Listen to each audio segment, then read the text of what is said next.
So, you have a tent and a rig, and you love overlanding. You have plans to do it big, on the trails and some super glamping? Want ideas, tips, news, and reviews?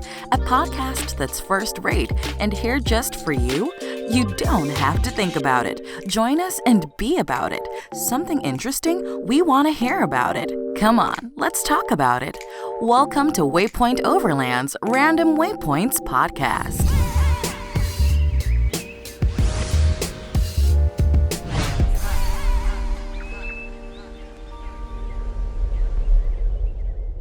Sponsored by Midland. Communication for every adventure. The industry leader in radio communication technology and innovation for over 50 years. Sponsored by MyMedic. Sponsored by Tembo Tusk. Sponsored by Trail Rated Coffee Company. Always remember, the opinion you follow should be your own. Just consider the things stated here to be a second opinion from a complete stranger online. Hi, my name is Phil from Waypoint Overland, and you're listening to Random Waypoints. All right, so here we go. Welcome to another episode of the Random Waypoints podcast. We'll be doing an episode every week, so like, share, and subscribe. Hit the notification bell to make sure you don't miss an episode. This week, we answer a few viewers' questions, and we go deeper into my travel plans to Alaska. Also, we'll discuss my other overland travel plans for 2022. So stay tuned for the whole show. But first, let's take a look at the news. During this segment, we'll cover various topics with a connection to overlanding in some way. It could be land use news regarding the national parks or the Bureau of Land Management. We'll keep you up to date on any auto industry news when it pertains to relevant and potential overlanding vehicles. There will be camping and outdoor industry news, as well as photography and video, fishing, hiking, and on and on. Now, here's the news. Whether hauling snowmobiles to the cabin in the dead of winter or the pontoon to the lakes in the dog days of summer, the 2022 F-150 Lightning is tested to have customers covered. To help prove it, Ford engineers took the first all-electric F-Series to two of America's toughest real-world towing routes during development, Davis Dam in the summer and Ike Gauntlet in the winter. Last month, Ford engineers took pre-production F-150 Lightnings to what some call the world's toughest towing test, with wind chills registering below 0 degrees Fahrenheit. The Ike Gauntlet is an 8-mile stretch of I-70 in Colorado that ascends at a 7% incline to a maximum elevation of 11,158 feet above sea level around the Eisenhower Memorial Tunnel. Towing in wintry conditions, however, is only one part of the equation. To prove the truck's muster towing in extreme heat, Ford took the F-150 Lightning to the extreme grades of Davis Dam. With ground temperatures reaching a high of 118 degrees Fahrenheit during testing, F-150 Lightning pre-production units towed the same 10,000-pound trailers for multiple loops across the dam. Davis Dam, located on State Route 68 between Las Vegas and the Hoover Dam, ascends from 550 feet elevation to 3,500 feet in 11.4 grueling miles. Between the two locations, there's steep continuous inclines, expressway speeds, and trailers in tow. In this case, the truck's targeted maximum 10,000-pound trailers make them extremely grueling for EV and gas trucks alike. The two testing trips are examples of the hundreds of hours of rigorous towing testing the F-150 Lightning has endured during development. Deliveries of the 2022 F-150 Lightning pickup are scheduled to begin this spring. There's been a lot of rumors in the past few weeks about the Ford F-150 Lightning's estimated driving range. The all-new, all-electric F-150 Lightning has completed final EPA testing, and Ford this week confirmed the Ford F-150 Lightning's final EPA estimated range for all models ahead of customer deliveries this spring. F-150 Lightning XLT and Lariat trims with the extended range battery take you an EPA estimated range of 320 miles. While the F-150 Lightning Platinum has an EPA estimated range of 300 miles. Fleet customers have the option to purchase the extended range battery on Lightning Pro, and that has an EPA estimated range of 320 miles. The National Park Service has denied a request from South Dakota to allow a fireworks display over Mount Rushmore National Memorial to celebrate the 4th of July. In the denial that was signed, it was noted that firework displays can adversely impact the environment, could spark wildfires, interfere with cultural and historical presentations at the memorial for the holiday weekend, as well as create a public danger due to the gathering of a large group that couldn't safely be evacuated from the memorial in the event of a wildfire. March 2021 wildfires at Mount Rushmore were the largest in the memorial's history and forced a 3-day closure of the site. It was also noted that current drought conditions and the 2022 wildfire outlook indicate the fireworks could cause a high likelihood of wildfire ignition. A Japanese-American World War II incarceration site in Colorado became the 424th unit of the National Park System on Friday. Amatchi, also known as the Granada Relocation Center, was one of 10 incarceration sites established by the War Relocation Authority during World War II to forcibly detain Japanese Americans under the Executive Order 9066. Today, the Amatchi site consists of a historic cemetery, a monument, concrete building foundations, and several reconstructed and rehabilitated structures from the camp era. Amatchi is open to the public and currently managed by the Amatchi Preservation Society, owned by the town of Granada. To formally establish the park, the National Park Service will work with the town of Granada to acquire the lands intended in the law, which likely will take more than a year. While Lake Mead National Recreation Area in Nevada is open for business, declining water levels could create problems for those hoping to launch power boats this year, according to the National Park Service. Boaters are being advised to check the status of their preferred launch destinations on the park's website and consider planning their trips to avoid high traffic times. Grizzly bears are starting to come out of their hibernation at Grand Teton National Park and Yellowstone National Park, where park staff is encouraging visitors and local residents to be bear aware. The first bears of the season have been spotted. When bears emerge from their dens, they search for food, which often includes scavenging carcasses of animals that died during the winter.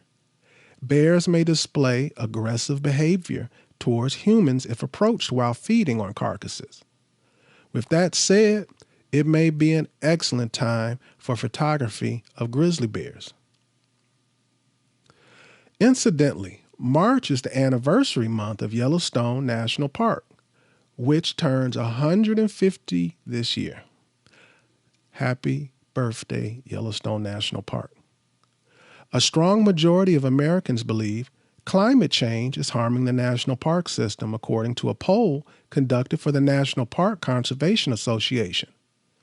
The poll found that nearly 9 in 10 of those surveyed said climate change is negatively impacting national parks, and most Americans would be more likely to support bills that were designed to reduce the impact of climate change on national parks. Grand Canyon National Park announced a 50% increase in the per-person cost from $8 a night to $12 a night to backpack in the park. Beginning in July, that experience will cost you $10 permit application fee and then $12 per night per person. So a party of 4 heading out for 3 nights would be charged $154 for walking or riding into the backcountry with their own food and shelter on their backs. In addition to the park entrance fee of $35 for your vehicle. Grand Canyon staff say the increase is necessary because the backcountry fees haven't been changed since 2015, and the cost of managing the backcountry program and offices have gone up. Climate change challenges will force Parks Canada to dismantle an iconic stone alpine shelter just before it turns 100.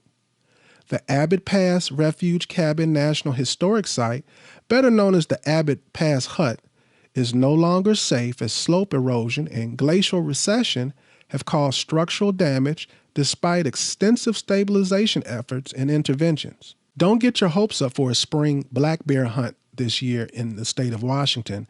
The Fish and Wildlife Commission just voted against it. The state recently voted down a 2022 spring bear hunting season proposal. According to a recent press release put out by the Center for Biological Diversity, the Washington Fish and Wildlife Commission voted 5-4 on Saturday against the proposal. Next, we're going to go into a viewer's question. In last week's podcast, I very briefly mentioned having a theme for most of my travel plans. And several people reached out to me afterwards to inquire, how do you use themes and what do you mean by it? Well, when I plan a travel itinerary, I usually have a very basic, generic goal for the trip. It may be to photograph wildlife, eat iconic food, visit a historic site, or just camping somewhere beautiful. So, for instance, if my goal is to eat iconic food, I may decide to visit food festivals along my trip. I took a trip to Maine once to visit the Lobster Festival and decided to eat at other seafood festivals along the journey. And seafood became the theme for my planning. I've used lighthouse chasing as a theme when traveling the coast. Movies are often a theme for my travel. I often seek out locations and landscapes that I first became curious about from seeing in a movie, a documentary, even food shows. The first time that I did the Pony Express and the Mojave Trail, it was part of a historic Wild West cowboy theme that I used to inspire me. This one may sound crazy, but I've taken trips where the theme was to play a certain song at each picturesque location I visit. Sometimes my themes are regarding discovery and research, like perhaps I'm going to travel the West Coast. I might decide to find out what the top 10 best pizza joints are on the West Coast, or eat at the highest rated places that serve popular local foods in each state. Like, for instance, Cincinnati chili in Ohio, deep dish pizza in Chicago, reindeer sausage in Alaska. I think you get the idea, and I hope that's answered your question about my themes. All right, one last news item. If you don't know, I'm a member of the Red Rock Crawlers in Moab who throw the Moab Easter Jeep Safari every year. Obviously, I don't live in Utah. I'm what they call an associate member. So I used to go to the Jeep Safari every year. I didn't go last year. I won't be going this year. But the reason I bring it up is I got my my book sent to me for Easter Jeep Safari, and that's April 9th through April 17th. And my advice is, if you already aren't a member or you have never been to an Easter Jeep Safari, to log into their website and register for this event, because if you want to go to Easter Jeep Safari, you have to pick trails that you want to be on, and the good ones go first and they go fast. So I'm recommending, if you have plans of going to Easter Jeep Safari, and not only going, because hey, you can do it at the last minute. You could drive up and register at the last minute. That's no big deal. But if you plan on going to Easter Jeep Safari and you have specific plans, like you've always wanted to go to, you wanted to do Top of the World, or you always wanted to do Chicken Corners, or whatever the trail is, the only way you're going to ensure that is to register now. And when they allow you to pick spots, pick a spot. So with that, we're going to go right into what I spoke about. We're going to go into what my whole year is going to be like, and then we're going to go back into some more of the details of Alaska. I got a lot of questions about Alaska, so we're going to cover as many of those as I can possibly do. So, like I said, the first thing we're going to do is get into the rest of my season. And so every year, I want everybody to know, if you didn't know, that every year, the days leading up to Overland Expo West, which is usually every May. I have a little get together in the area. It may be in southern Utah. It may be in eastern Nevada. It may be in Arizona itself. It's within a day's drive of the Expo that I give an event, and it's called the Waypoint Overland Southwest Rendezvous. This is number 4, and it's going to be Sunday, May 15th to Wednesday, May 18th. And basically, I just invite some friends. This is an invitation only.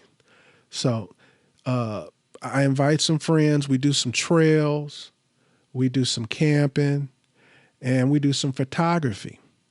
And I pick a location every year that I consider a picturesque location. And not just a picturesque location, but it has to have a unique signature. And that signature is, it must be picturesque at sunset and sunrise. There are certain locations that, you definitely have to come for sunrise because of the shadows and the angles and whatever. And if you don't come for sunrise, it's a waste. Like, you can go to Moab to photograph the arch, Mesa Arch. And if you don't come in the morning, and if you don't come right as the sun is cracking over the horizon, you might as well not even come. And then there are places that are the opposite of that. If you don't come for sunset, you might as well not go. It's one or the other. I pick a location for this event every year where you're going to get a beautiful sunset and you're going to get a beautiful sunrise. So it's going to be definitely something where when I invite somebody to it, you better have your camera. Bring your best camera because it's going to be worth it. And then we're going to take trails in whatever area that we choose. The first year I did, we camped near Torah Weep Outlook. We went to Torah Weep Outlook, and then we went outside the national park and we camped. And then the following 2 years, I did Ostrom Point. Everybody knows Ostrom Point, one of the best places for what I just mentioned, for a beautiful sunrise and a beautiful sunset. In my opinion, in America, it's probably easily top 5 best sunrise sunsets in all of America. That's my opinion. So that's the Waypoint Overland Southwest Rendezvous number 4, May 15th through May 18th. And then we as a group, we leave on Wednesday and we go into Flagstaff. We usually party in downtown Flagstaff. And then that Thursday, we go into Overland Expo West, which is going to be May 19th to May 22nd. And I usually on Instagram, I announce a place to meet up, and me and everybody, we all hook up and we swap patches or stickers or whatever it is that you have. But more importantly, you get to see faces of people who maybe you have been interacting with through social media for some time, but you've never met them in person. Now you actually get to meet them, hear the warmth of their voice, discuss experiences, blah, blah, blah, blah. So it's not just to, give somebody a sticker, but if that's your thing, we'll definitely be passing out stickers.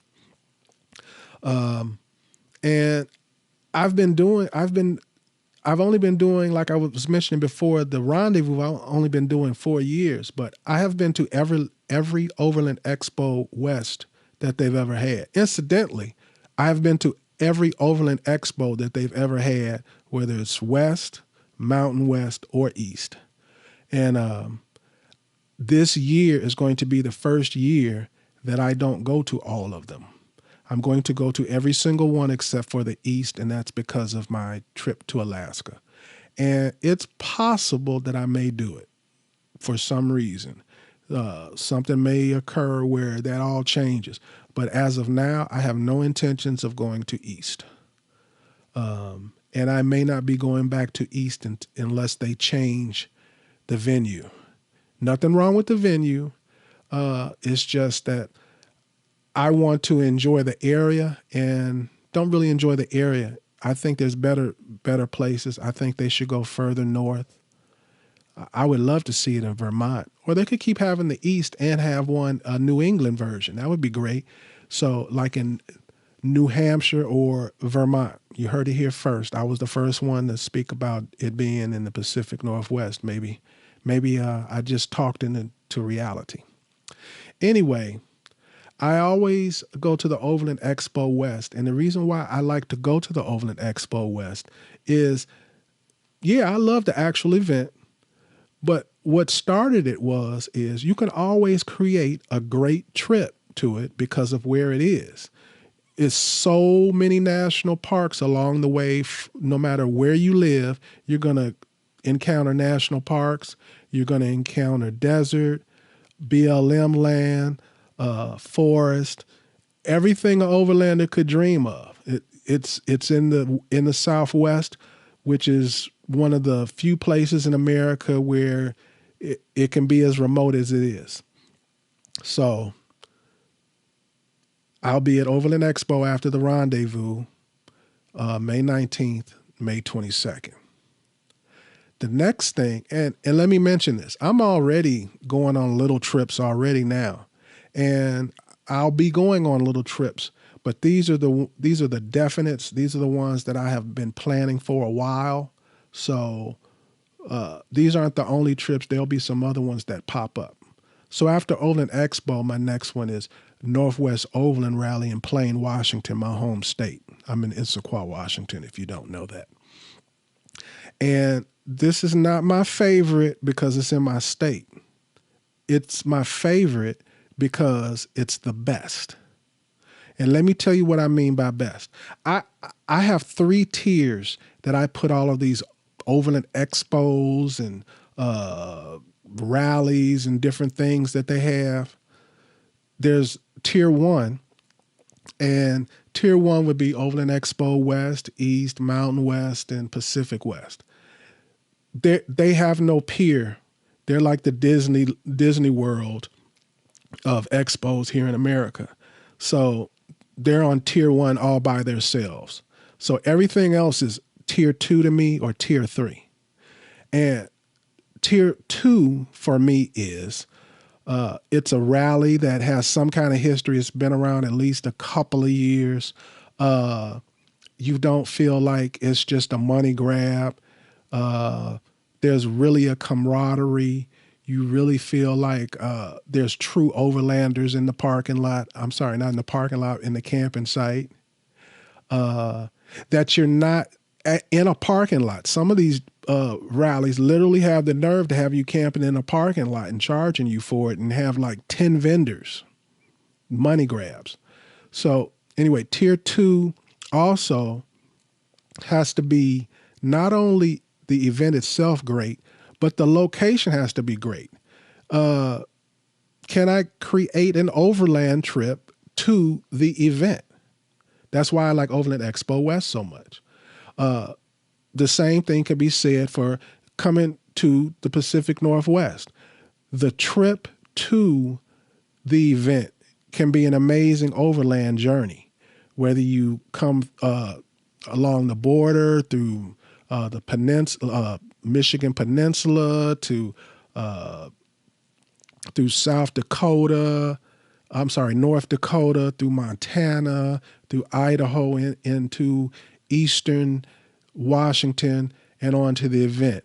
If you live on the coast and you're coming up, you can take the California backcountry discovery route, Death Valley, take all of that up to Oregon. Hop on the Oregon backcountry discovery route, take the Oregon backcountry discovery route all the way up to the Bridge of the Gods, which crosses the border over into Washington State. And then you can hop right onto the Washington backcountry discovery route. All of these backcountry discovery routes are beautiful.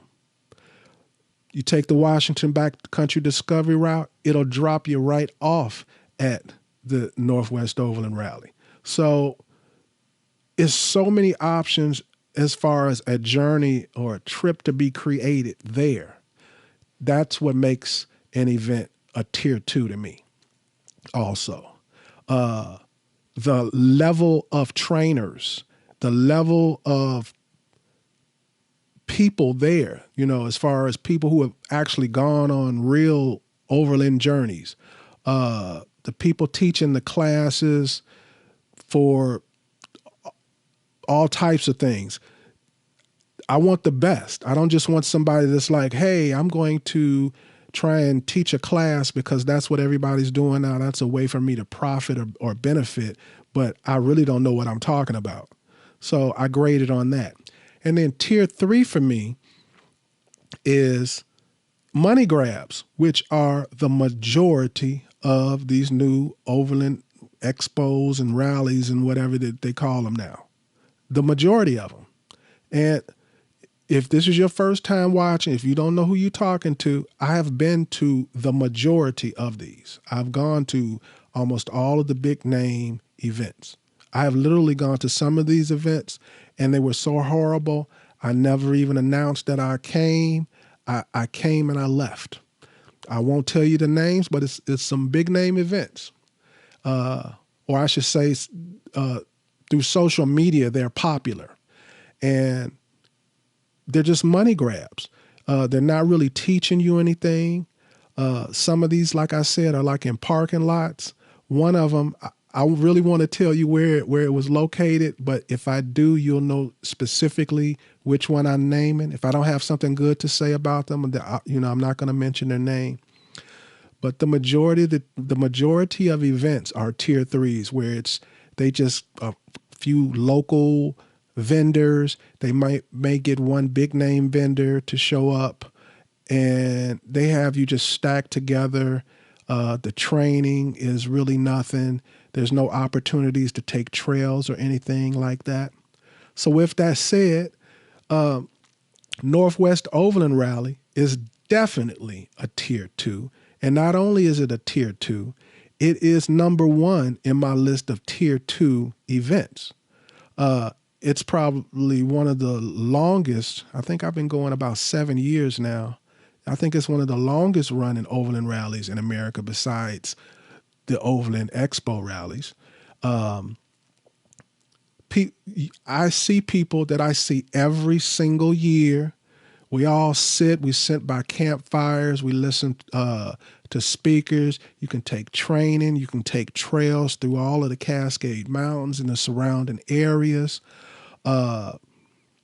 It's in such a nice place, and it has such good regard that some of these famous social media people that they pop up. They make it a point of showing up to these events. If you're into what vendors are there, this is one of the smaller ones where all the top vendors show up to it because they enjoy coming to it. The demographic of people that are in the campsites are diverse in every way, whether it be their experience, their culture, whatever it may be. You just got people coming from all different directions. You got hippies, you got yuppies, you got everything.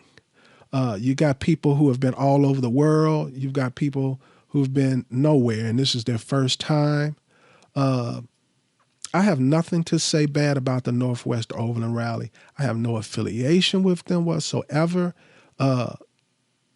It's just one of the best. I promise you that. So with that said, if you're ever coming to the Northwest on an overlanding trip, I would suggest to definitely coordinate it where you end up running through the Northwest Overland Rally. And if you have any questions on that, I can help you with that, because I always, even though I live in the state, I always create a journey to it. Like, for instance, I've driven down to Oregon, then drove back up the Oregon Backcountry Discovery Route, up the Washington Discovery Route to the event, just like I told you. I've driven all the way into Idaho and came back. I'm sorry, to Montana and came back through Idaho, through Eastern Washington. I've actually done all of those trips, even though I'm only about 2 hours away from the event. So if you have any questions about that, let me know. If you want me to expound about that, let me know. So June 16th through June 19th, Northwest Overland Rally and Plain. And again, I'll also make sure to do a announcement so that we can do a sticker and a patch swap. And the next official thing that I have to go to is the Overland Expo Pacific Northwest in Bend, Oregon. And that's Thursday, July 7th if you're going to be camping, Friday if you're not, to Sunday, July 10th. And can't tell you much about it because it's the first one. I have been preaching about that we should have one here forever. If you've never been to the Pacific Northwest and you're watching this, if you don't have it on your list to come to the Pacific Northwest, you're crazy. It's beautiful. The amount of forest, the amount of green, the diversity in geology to deserts to rainforests, the amount of wildlife we have, the amount of trails we have, the amount of BLM we have, the amount of national parks we have, the amount of national forests we have, the conservancy of land all over Oregon and Washington for wildlife and for recreation is second to none. I really still cannot understand why we are so underrated. So with that said, the Overland Expo Pacific Northwest, even though we haven't had one yet, I'm highly recommending you coming. Not because I'm going to be there, not because I live in the area, but because of what I spoke about earlier about tiers. It's on that tier 1, but even if it wasn't a tier 1, it would make the tier 2 because it's in a location where there are so many different trips that you can connect up to this.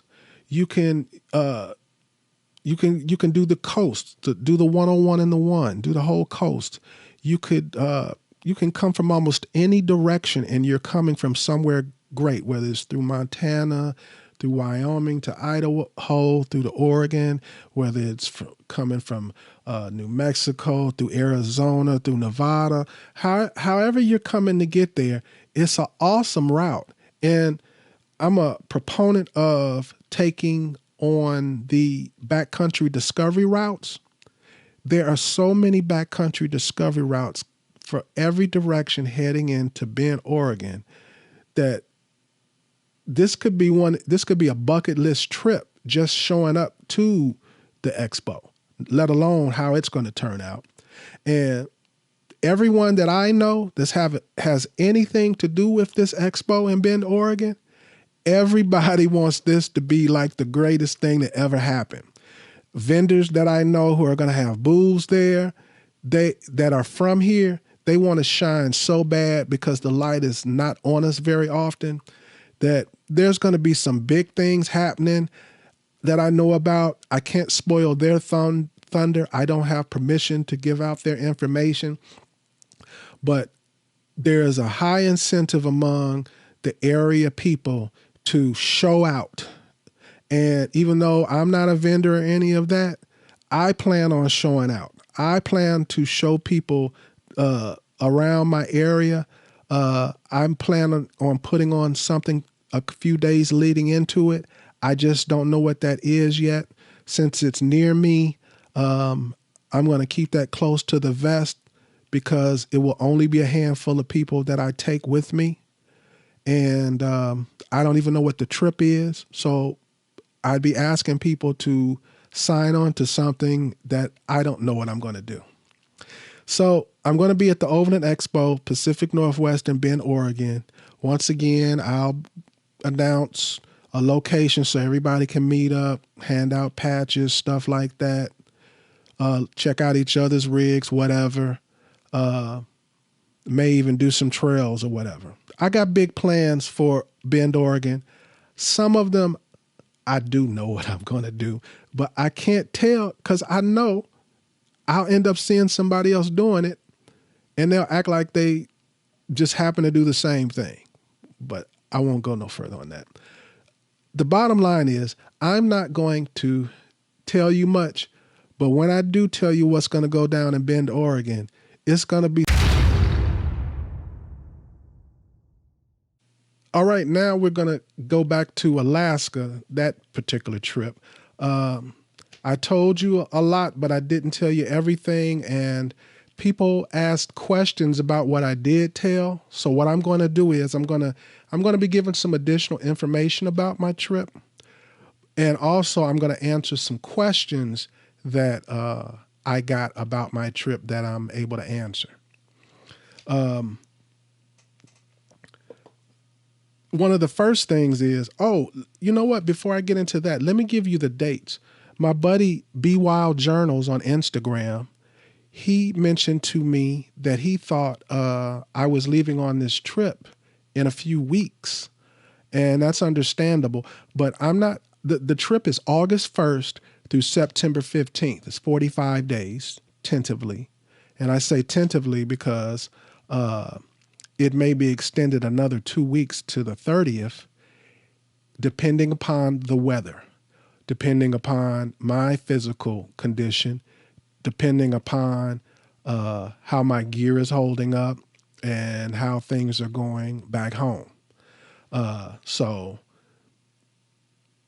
definitely 45 days, could be all the way up to 60 days if everything aligns perfectly. I was asked about the milepost book.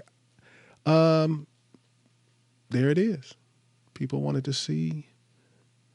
I got a question, how did it look?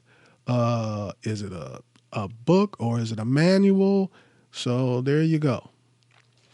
And I highly recommend it if you're going to be taking any type of Alaska trip. It has a lot, and I mean a lot of information. It's been very helpful. I mentioned last week, I bought a bunch of different books for this, but all of the other books, you could take them and all that information was in this one book, and more easily for me to access the particular piece of information that I want when I want. One of the reasons why they call it the milepost is because it takes you milepost by milepost on these highways. So how more detailed can you get than that?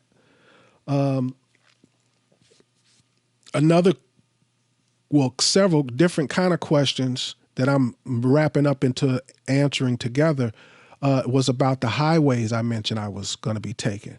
I mentioned that I was going to be taking the Stewart-Cassiar Highway, and that was the one that was the big deal to me, the one that was most important to me, the one that if I could only take one, that's the one I want to take. And I mentioned that I'd also be taking the Dempster Highway, the Dalton Highway, and the Alaska Highway, and people wanted to know where I was taking those highways. Well, if I decide to go to Prudhoe Bay, which I haven't fully committed to yet, because it would just be to say I did it more so than any true interest. I'm going to the Arctic Circle. I'm going to be going to Toyatuck, to the Arctic Circle there. So I'll be going to the Arctic Circle. That'll be off my list. So it's not important for me to go to Prudhoe Bay. So that's kind of tentative. But in order for me to go to Prudhoe Bay, that would require me taking the Dalton Highway. I'll at least be taking it to go to Denali, as far as Denali and Talkeetna. And I'll obviously be taking the Dempster Highway, like I said, to Toyatuck. And I mentioned some foods that I was going to be eating that are local. The plan is to eat some of those with some locals into Toyatuck. And some of the stops that are key, like photographic moments or special moments for me on these highways is, one, I plan on going to the Salmon Glacier in Hyder Stewart. I plan on camping right there at the glacier and to photograph it. I plan on stopping at milepost 0 on the Alaska Highway to photograph. I plan on, while I'm in the Yukon, to go to the signpost forest. You've probably seen it already, or if you've been, you know what I'm talking about. It's like basically a little park with all these signs, and you can put your sticker or your little logo or a little license plate on there or whatever to say you were there. So I plan on putting mine there to say I was there, and I want to see I'm hoping to recognize some other people who have come there looking for their logos or their stickers or whatever. I want to go to the Seafarers Memorial to take some photographs in Homer, Alaska. I have a lot of stuff that I'm going to be doing in Homer, Alaska. I mean, a lot when it comes to eating. I'm going to be camping in the area. A lot of stuff I'm going to do in Homer, Alaska. Another big thing that I'm going to be doing is the Alaska State Fair. Never been to the Alaska State Fair. All I know about it is the things I've seen like on the Food Network, the Food Channel and stuff like that, things on YouTube. And what I do know about it from those things is they have like weird events. And as far as the food, they have the normal fair food. But in addition to the normal fair food, they have their unique fair food for Alaska. So I'm looking forward to trying some of this unique stuff. And I'm just going to real quick, just all the cities that I have planned to hit before I tell you the last thing that I really plan on doing. So I plan on hitting the Arctic Circle, the Denali National Park. Denali National Park, I plan on also taking that bus ride that takes you the length of the park. And I plan to eat around the area. There's a few food options around there that I'm looking forward to.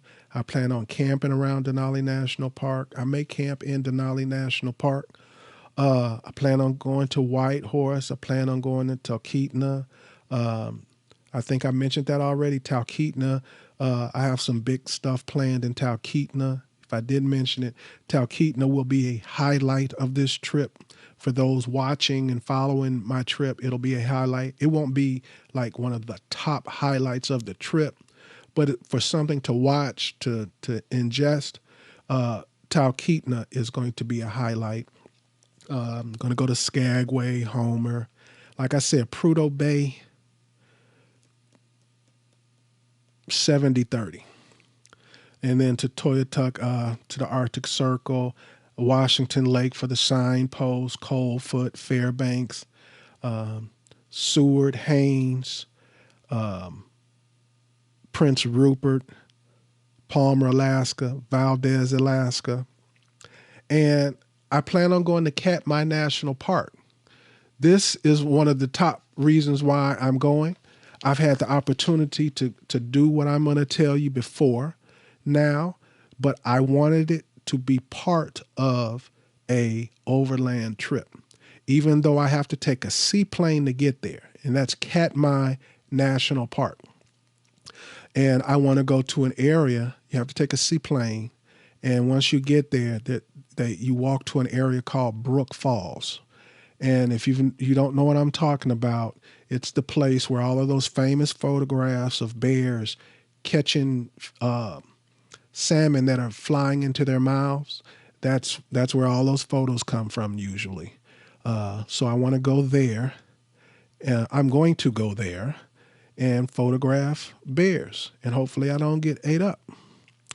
I'm really, really looking forward to that. From all my research, you're going to have a close encounter with a bear. I'm scared, but I'm looking forward to that. I can't wait. I've watched a million documentaries. I've looked at a million photos, and I want to take my own photo. I want to see it with my own eyes. I want to enjoy the seaplane ride, if you hook up with the right seaplane, the flyover, you'll get good visuals and pictures. So I'm looking forward to even just taking the flight on the seaplane. That is going to be the ultimate highlight for me if it's not for you guys.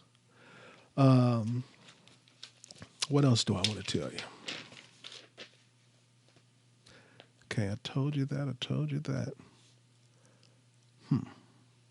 Just checking, guys. I mentioned all the cities and everything. And I think that's it for that. So with that, we're going to go to Waypoints. Waypoints. Waypoints will cover all aspects of navigation for the overland traveler. Navigation is the act or practicing of navigating, the method of determining position, course, and distance traveled. This week on Waypoints, we're going to answer another viewer's question. What are your reasons for having a dual battery system? Well, the way I plan my itineraries is affected by how long I can stay off grid. For example, most of us plan our stops when we drive according to our fuel range, which leads to us adding fuel canisters or secondary fuel tanks to our rigs to overcome those limitations. Similarly, when overlanding, we not only plan for our stops, but we also plan for the length that we'll be in the remote places due to power limitations. Dual batteries are not the only solution, but for me, it's one of the most convenient and logical solutions, especially as a solo traveler. I'm not only thinking of keeping my fridge running when somewhere remote as a solo traveler, I'm also thinking about redundancy and safety. There's no hoping I have my jump starter somewhere in my rig or hoping it's still charged. With my dual battery system, if my rig won't start, I click a button and I'm right back on the trail. As far as fridges and other gadgets that need powering or recharging, again, there are other options out there. However, if you overland like I do, you'll be traveling for weeks, months, and sometimes years at a time. A dual battery, it just makes sense. I don't use up a lot of storage space carrying around a portable power station. And because a dual battery system is hardwired, I'm not worried about losing cables. And whenever I start my vehicle, it automatically recharges the battery. If not, I can use solar panels. The decision to have a dual battery or not directly impacts how you navigate and create a travel itinerary. Oh, one more thing. If you decide to go the dual battery route